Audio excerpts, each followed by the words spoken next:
This is Humans of Non-League, a podcast about the people who live and love football outside the spotlight. My name is Chris Nee, and this week's human is involved behind the scenes in non-league, as well as representing players in the women's game. JO Kinney is head of women's football at Ignite Soccer and player liaison at Atherton Collieries of the Northern Premier League.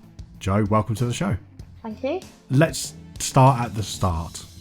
We're going to go pre-football. Where did you grow up? Feels almost silly asking somebody so involved in Manchester football that question. I grew up in a town called Tilsley, which is probably about 12, 13 miles away from the centre of Manchester.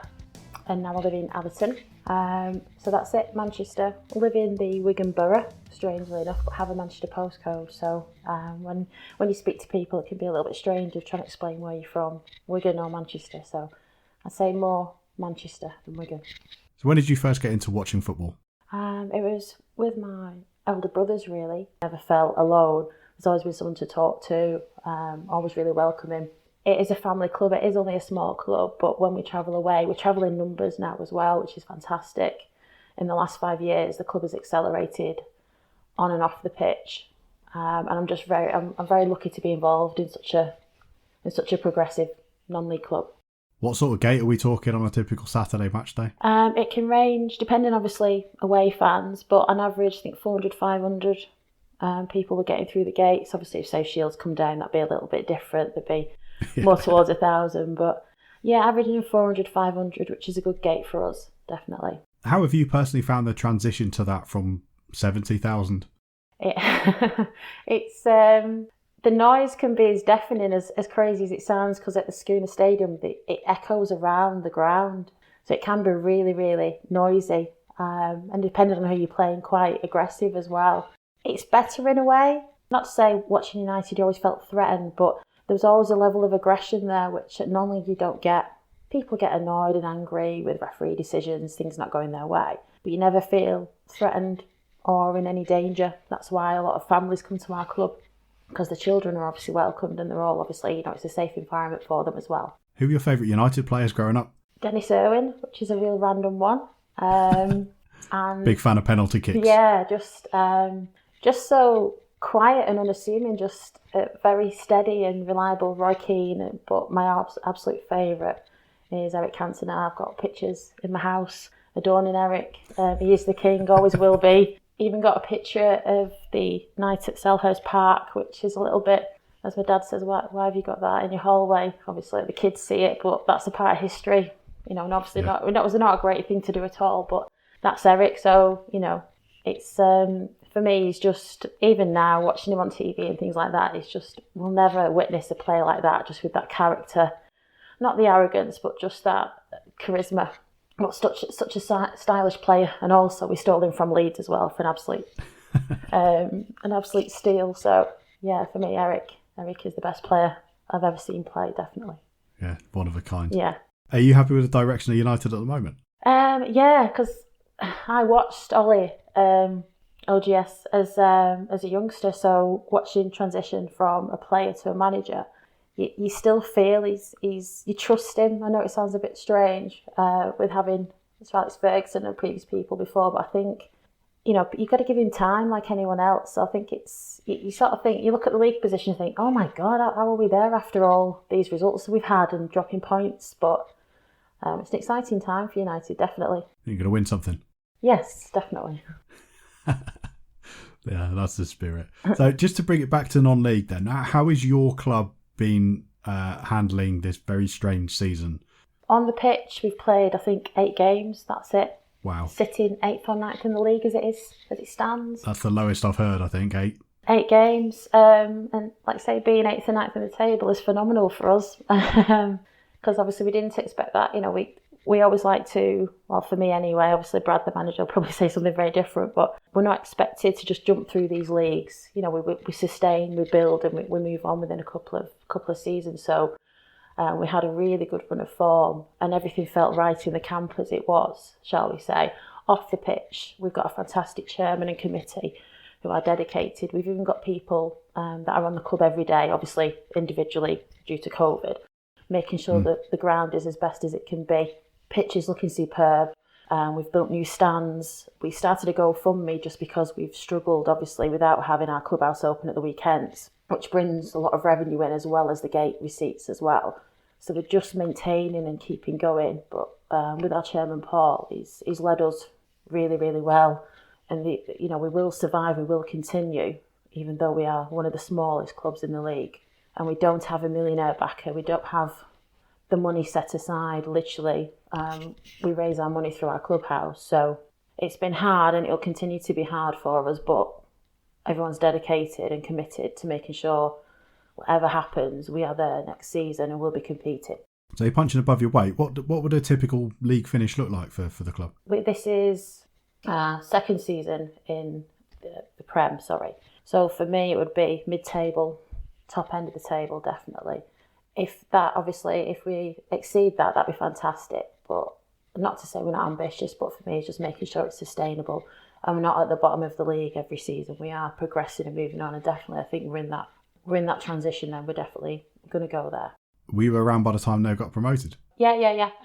We've been promoted 4 times in 5 seasons. So that season we got promoted from as it was the Evo stick then, that was the hardest season, mentally, physically. It was draining for the players, for all the committee, everyone involved. It was just, there's another game, there's 3 points. So the last game of the season was at home against Trafford, which I think we drew.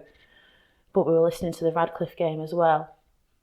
And obviously we knew we won and the players knew we won, but we had to obviously try and sort of maintain some stability to get to the end of that game. And it was like a breakdown at the end. It was just, I cried on the pitch. I had to film for Angie, the league secretary. They were doing the Facebook Live of the presentation of the trophy, obviously the league trophy, and it was just everything came out, all the emotions, because you're just on autopilot in those last sort of 10 weeks of, we've got to get there, we're going to get there, and if we didn't, it would have been devastating because there's so much time and energy put in by everyone. It was phenomenal, to be honest. It's far exceeded our expectations to get there so quick. But it's just testament to the manager, the coaching staff and the players and everyone who supported them. Whatever the players wanted, they got. Whatever the manager wanted, he got, just to make sure, as we call it, the marginal gains, that they had everything, just so we could win that league. That was all that we wanted to do. That was all the target was, the objective that was set. Tell me about the gaffer. How's he achieved what he's achieved? Well, Michael left December 2019, I think it was. And then he went to Ashton, which is a club in our league. And then Brad, who was our captain a couple of seasons ago, he came back and was announced as our manager. So Brad, obviously, not as inexperienced as previous managers that we had, has come in and really set his stall out, created his own team, got his own people around him, and everyone's bought into Brad's way. Obviously, it's hard coming from the previous managers' hold on the team and the club, but Brad has really exceeded our expectations, I'd say, in such a short time, because for us now it's just expectations to win and keep going. And yeah, with Brad, they're very different managers, aren't they? It's really hard to explain. They're very different characters, but the level of dedication to Brad, he's absolutely giving it his all for our club, definitely. Our captain, Danny, when Michael left to go to Ashton, we had a cup game midweek. So Danny took the team with one of our other players. And there's a famous picture that we used for one of the awards. And it's Danny coming out the tunnel. And he literally was carrying the weight of the world on his shoulders because he was managing the team that night. Michael had just left with all the coaching staff. We had new managers watching from the sidelines who hadn't actually officially been appointed as such. And yeah, so Danny for me as the captain he's like a brick wall. He's so strong, and same, like we've got Gaz P, our defender, who just scores that many penalties for fun. It's unreal. There's so many players that you see that have left, but you're still in contact with them. You still wish them well, but they become more like family members, because after a game or when you're travelling home on a coach with them, you never get that with United players at all, or any professional players. But these lads have been through academies and been pro at a young age, and obviously this is semi-pro now. And yeah, they're just fantastic. Non-league players they're a different level, because a lot of them work full time, then give up time away from the families to travel to, say, Shields or Morpeth on a Tuesday night and get back at 2 o'clock, and going to Barrow that we did in the Cup last season, and just driving me home on a minibus at 1 a.m. in the morning. It's just crazy. So yeah, for me, the players, there's so many. We've got stories of everyone, and whatever you ask for them. You know, if it's a fan's birthday or it's Christmas, they'll do something. They're always willing to do that little bit more, which you wouldn't normally expect. And those players need the team behind the team as well. So I've been involved in a Step 5 club currently and at a Step 3 club previously. Neither of them had anything remotely close to what you would call player liaison. So tell us what player liaison looks like day to day at non-league. Basically, it's a massive umbrella and it gets bigger and bigger every season. But for me, it is literally, we start it when we sign a player. So I'll do a welcome message. Okay, so I need your date of birth, all that. The secretary takes care of all the registration. And me, it's more of a welcome. What size are you? What do you like wearing? What do you like to eat, for the half time and things like that. And just get to know them, what family have you got? So we welcome the family when they come to games as well. So it's really sad, but in a way, if the players are wearing the right size kit, it makes a massive difference. And I've learnt that in the last 5 years. There's no more Ryan Giggs baggy shirts. Everything's as tight as it can be. And that makes a difference for a player. So they don't want to be wearing a shirt that's 3 sizes too big. So, and the same with the tracksuits as well. And for me, it's as long as the players feel welcome and have that initial message from me, and if they need anything or they're unsure about anything, it's just a little bit more, I'd say more professional in one respect, but also to know that I'm like a bit of a mother figure in one as another thing as well. But to know that they've got someone to speak to if they need to as well. Obviously, well-being and mindset and mental health is huge, obviously, for youngsters. So for me, as long as they're taken care of, and then I'm doing my job, basically. So then you integrate, I assume, with the secretary, as you've said, yeah. The matchday secretary, club welfare officer, or is that you? No, we have a club welfare officer for the junior side, but I think I probably cover most of the welfare as well. So yeah, the secretary, Emil, he takes care of the official documentation, so there's no fines or anything like that. But for me, it's just, like I say, that they're welcomed and they have everything. So when they turn up, that they should have the kit, the tracksuits, everything. So it looks professional. There's nothing better than seeing your team get off a coach, all wearing the same gear, all smiling, ready to play that football match. And they look like a unit as well. So for me, it's just making sure the players, when they go in the changing room, that's a different matter. How the captain welcomes them and so on, how they fit in. But I'm just there to make sure that they're supported and they've got everything that they need. Have you had feedback from players who've said, I came to the club, didn't know what to expect, and it just made everything run much more smoothly, or do they keep it quiet? I've got some quite close friends who are players just because it's developed over time. But a lot of players that have left have always sent me a message saying, thanks for everything. Even at this level, I've never known anything like it. It's been really professional. So that's nice to hear that as well. So at least I know I'm doing the right thing and I'm going in the right track as well. Because with Coles, we've got the smallest budget in the league. That's a given. But what other things we do, obviously other clubs can't do that and won't do that, or just don't have people capable of that. So that's like how we stand out. Do the players make use of that ability to pick up the phone and give you a call? Yeah, I've had a few phone calls when players have been a little bit down or needed some support or not sure about something in their personal lives. So, that is not necessarily what I thought this role would be, but it's just evolved and developed. So I'm guessing they have that level of support at professional clubs. So why can't we do it at non-league? So it's like I say, it's just evolved, and players, they contact me for anything at any times of the night sometimes as well. It can be, so depending on if it's a night out or whatever, one of them's lost the wallet or something's happened or they've lost someone or they need a taxi, or it's just so, it can be a number of things, but it's all good natured. Why do you do it? Because I love football. I love my club. I want our club to be as successful as possible. I always like to find new ways of taking things further, and I'm a massive believer in looking after players so they feel that I'll say it again, looked after, but they're taken care of. They know that someone looks out for them at the club, because you see it in non-league, players come and go from clubs. It's a revolving door sometimes, where I've not really seen that at Coles, because we retain the players And a lot of them say it's because it feels like a family and they feel they're part of the Coles family. So that's why I do it. We're one big happy family. And you'd still show up if you weren't involved directly with a specific role, I imagine.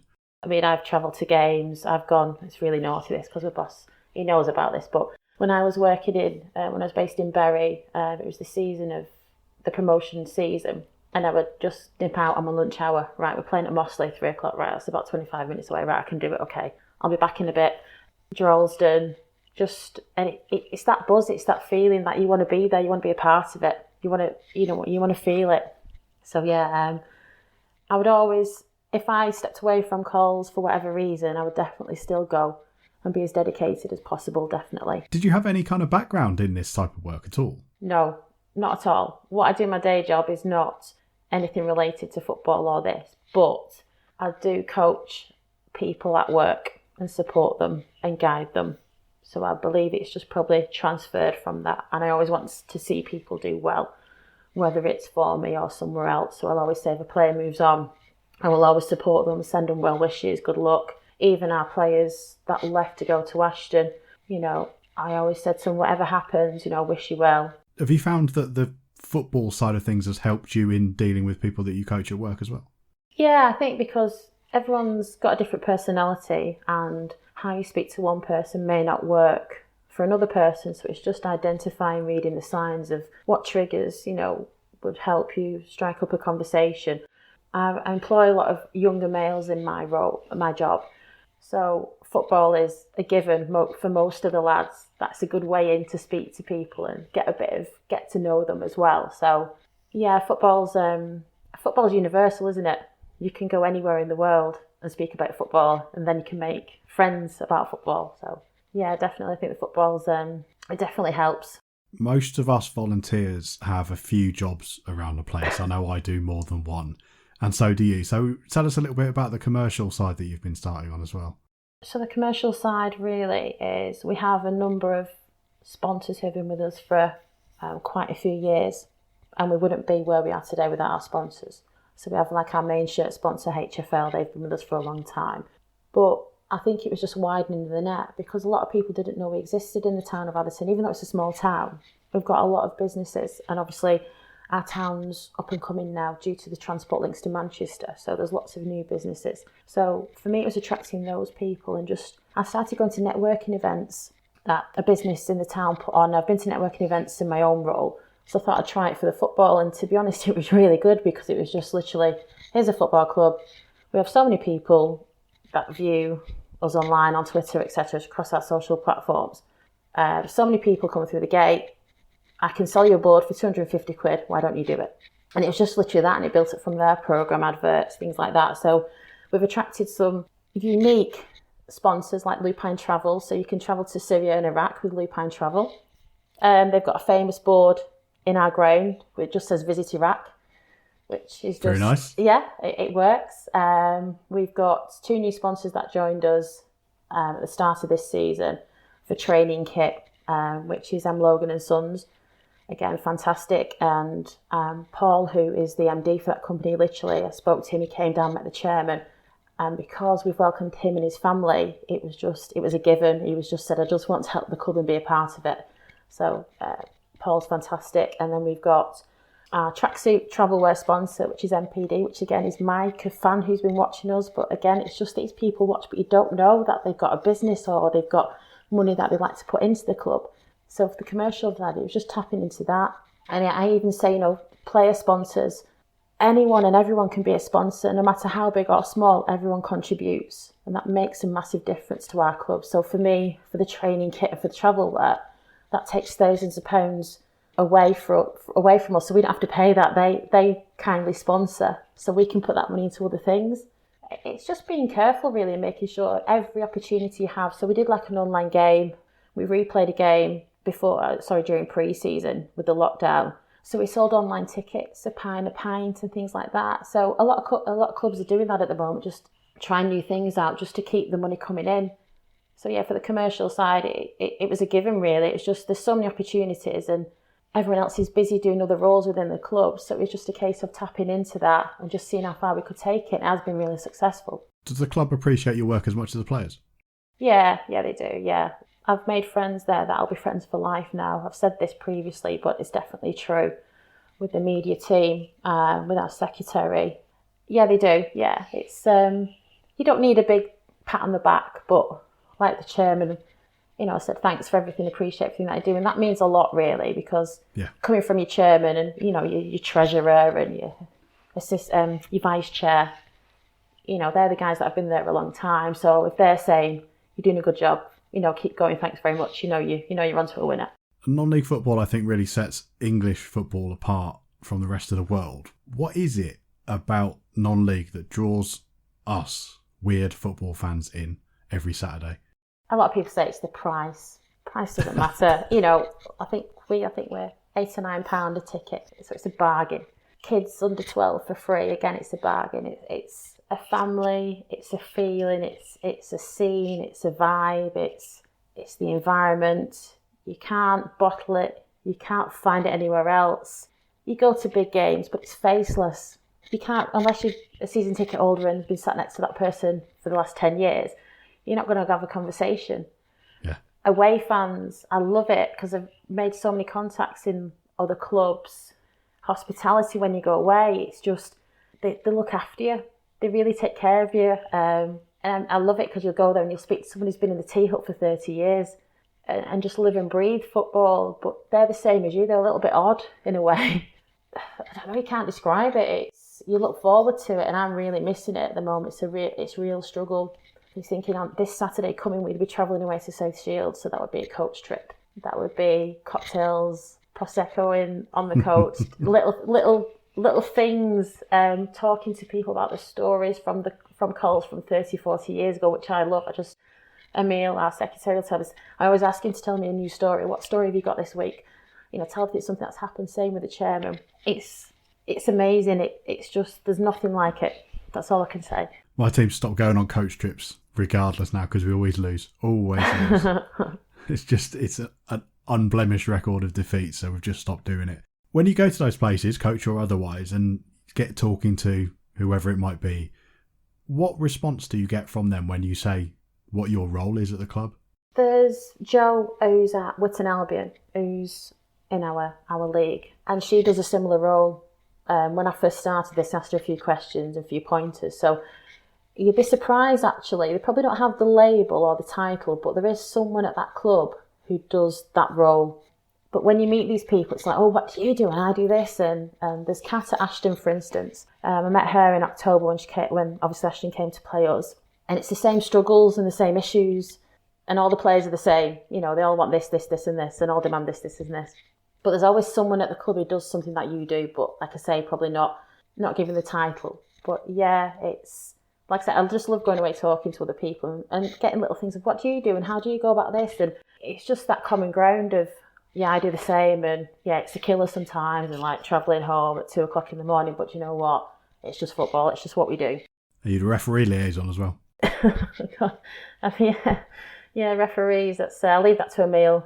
Fortunately, I don't get involved with those. It's probably the smartest move, I think. Yeah. It's an interesting one because the secretary who will deal with that at every club, I assume, certainly mine, takes on a lot of what you do. So you've kind of helped the secretary out within that club by taking that side of the work off whoever those people might be. Because I did the same thing with the programme at my club. It's just it became part of the secretary's work. And I found that out and just thought, well, that's not right, is it? No. Someone should just do that. So I took that away, and it helps the secretary to focus on being the secretary. So you're doing the kind of supercharged version of taking something off somebody's plate, really, aren't you?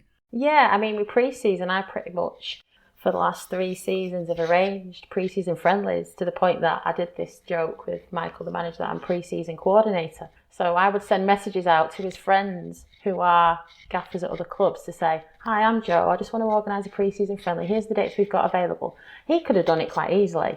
Yeah. But again, it took it to another level. We've had new clubs want to play us as well. So I had Rochdale down this season, which was amazing. We've never played Rochdale. And, they're a real professional club. And I was talking to the finance director and the chief exec.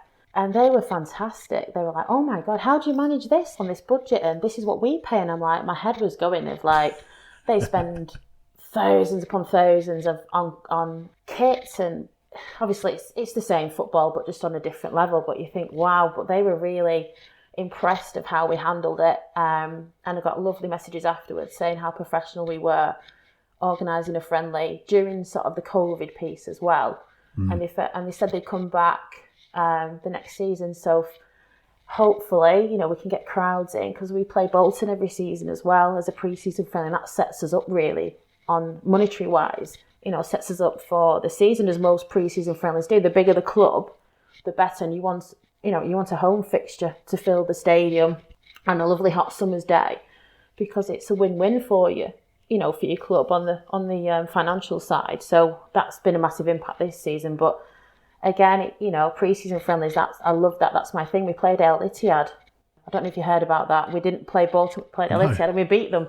And that was, they presented our chairman with this huge silver plaque, which sits in the clubhouse. And I dread to think, it's nice and safe, by the way, I dread to think how much that's worth. And you just think, oh my word, that was just phenomenal. You know, Saudi Arabian champions coming to us. And when they got there, they was just like, wow. But they're very down to earth, considering the level that they were at. But wow, that was mind blowing. That was something else. What's the story there? We were due to play Bolton Wanderers, but they couldn't fulfil the fixture, obviously, because they were going through the issue of ownership. They were in that turmoil. So they didn't even have a shirt sponsor at that time. They were going through a really tough time, Bolton. So we were invited, myself, Carl, one of the media officers, and Joe Gibbons, who was a media officer at the time, to go and watch a behind closed doors game with El Ittihad and Bolton. So El Ittihad had come over to do a tour. Basically, I think we played Leeds as well. Again, behind closed doors, just part of their sort of training regime for when they went back to the start of their league. So Bolton couldn't fulfil the fixture. So basically they said, look, they'll play you. We're like, what? Said it Reading champions, they'll come to Atherton. They're like, yeah, they want to play you. So we're like, right, okay. And I think literally we had a few days to organise that. So obviously it was just like proper, just full on programme, making sure the clubhouse was clean and tidy, everything was straight, everything was mint for these guys coming over. And it's just surreal to think that we actually beat them as well, wearing our orange kit. Yeah. Which is just another conversation anyway. But we had a bright orange kit at the time. I thought it was a good idea at the time. Didn't quite go so well. But yeah, if you get a chance to just Google that, just El Ittihad travelled over.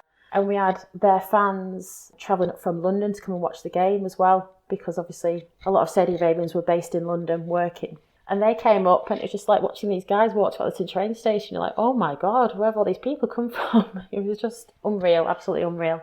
Amazing. You're also a part of Ignite Soccer. Tell us about that. So I was speaking to Tom Weston, who is the MD at Ignite Soccer Agency, and had a conversation with him June last year.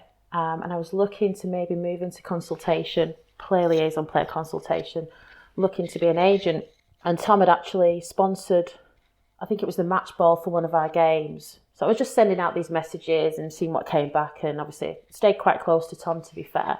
We had a conversation. I think I was on the phone to him for about 2.5 hours, and he was telling me how about it and how it all works, like the dirty side of agency and, you know, the nice side. And I was like, right, okay. I said, sounds great. I'll have a think about it. I'll definitely, you know, look into it, you know, potentially, you know, set it up.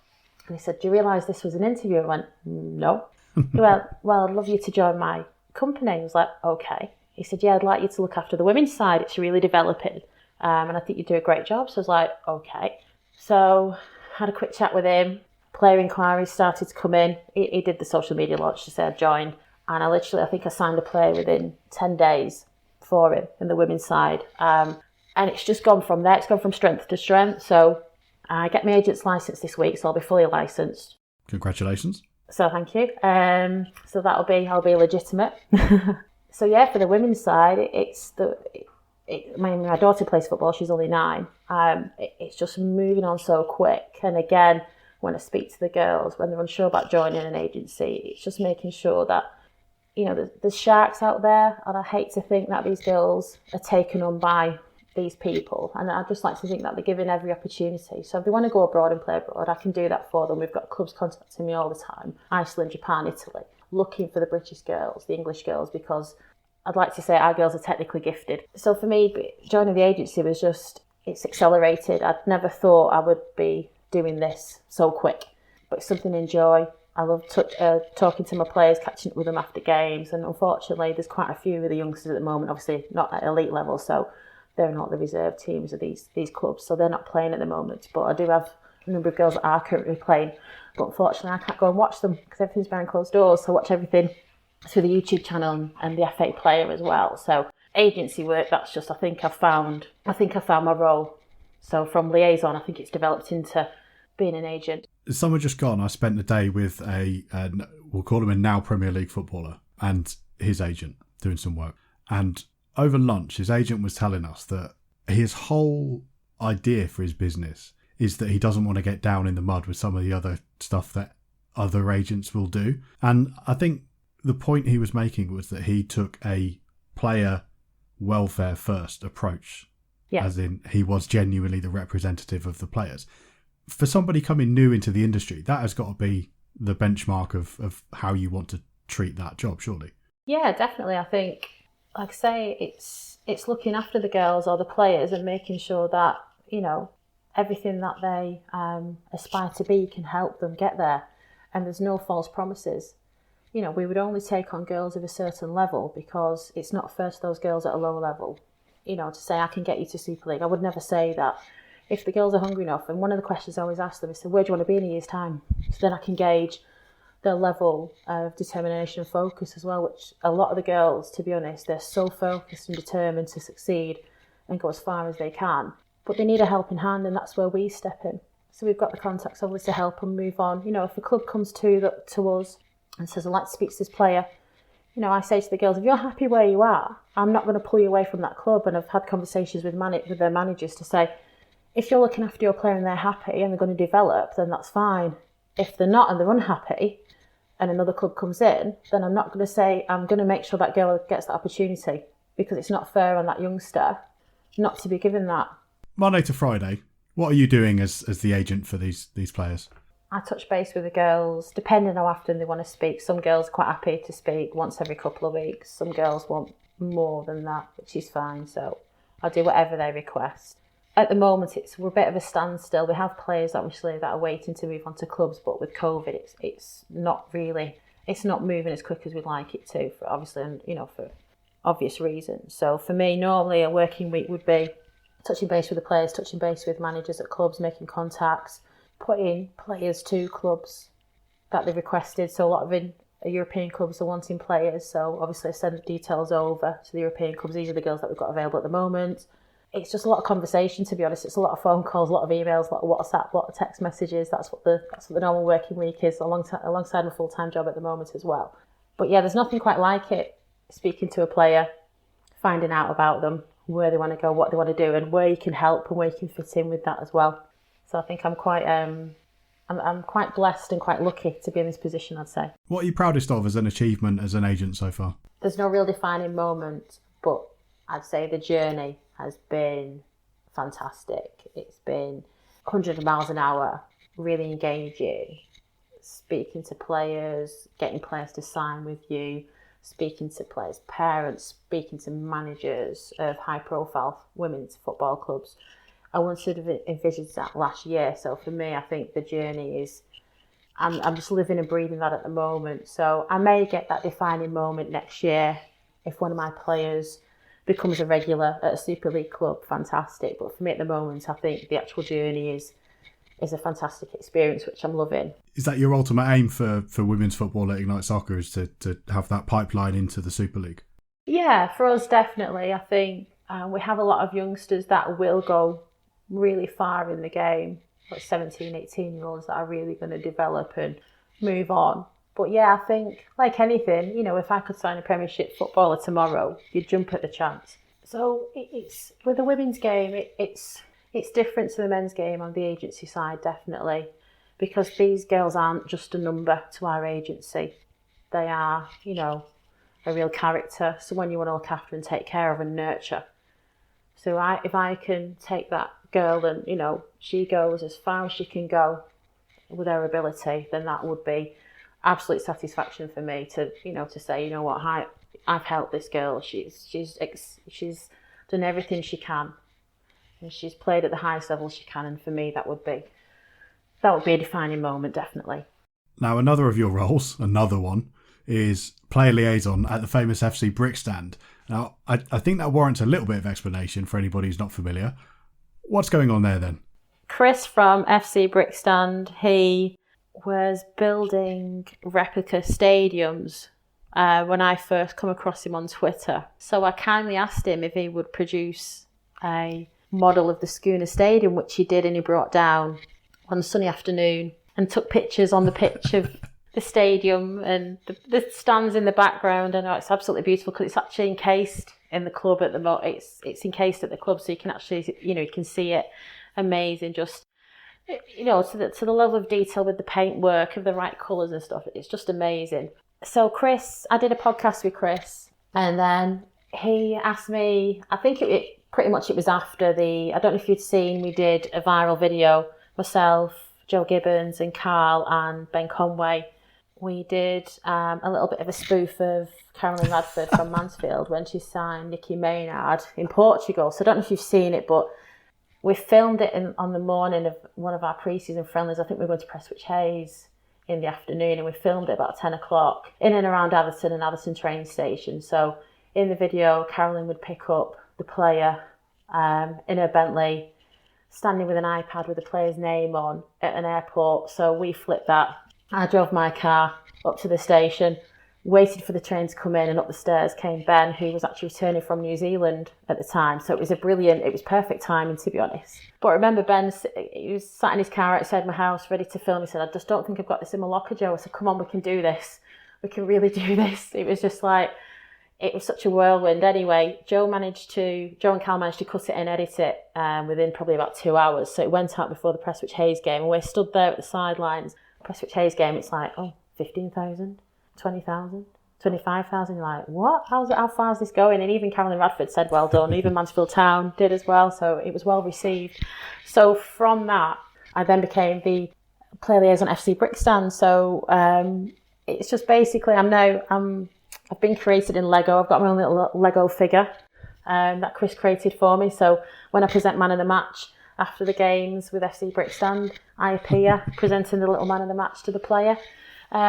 He actually, I think it was last weekend or the weekend before, he did a little thing before the game. They were clearing the snow off the Lego pitch, and I'm there throwing snowballs. And it's just, Chris is fantastic though. The level of detail he has for the players, his Lego players and his Lego league is just, and it's another scene. It's like a little cult following. It's fantastic to be part of that, and it just makes me smile every time I see it when they play and they're going in the leagues and the Builders Liga. And it's just, I really encourage anyone to have a look at FC Brickstand. It's just absolutely amazing. It's so out there, but it's fabulous. It really is. So yeah, that's another role I have. Luckily, it's not as intense. So I'll let the little Lego version of me do all the work there. But yeah, it's amazing. But again, who would have thought that from football? It's just fantastic to see things like this. It's so funny, honestly. It really brightens your day when you see stuff like this. Well, it's well worth a look, and it's a fun place to leave our conversation as well. Joe, it's been a real pleasure talking to you. Thank you very much. It's been a pleasure.